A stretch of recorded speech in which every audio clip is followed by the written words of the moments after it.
Barangay President Charada Relain.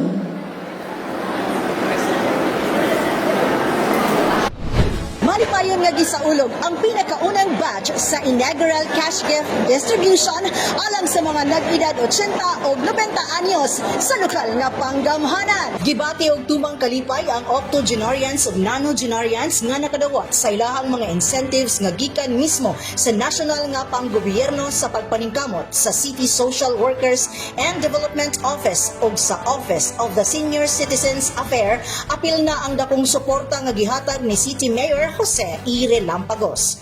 Nagpapasalamat lang ko sa Ginoo nga gihatagan ko niyang edad na sama ni ini. Mayor, daghang kayong salamat kag ipatawag mo ako diri. Bisan wala ko kahibalo kung unsay gasa nga imo ihatag sa akon. Salamat tayo, Mayor. Sa akong mga anak, akon lamang ginaampo sa kahitasan nga makaampon sila sa haruhay nga pangabuhi sa ilang pagpaningkamot o panagdan sila sa tanan ng mga katalagman. Ang inaugural cash gift distribution ubos sa Republic Act 11982 o ang Expanded Centenarian Act of 2016. Diin ang paghatag og 10,000 pesos cash gift alang sa mga octogenarians nga anaa sa syudad sa Panabo. Kini nga balaod giimplementa isip pag-ila sa mga nag-edad og 80, 85, 90, 95 anyos og 100 years old nga pangidaron. Sa unang batch sa pag-apod-apod niini, nakiduyog si Executive Secretary for Joan Relampagos Kapuyan,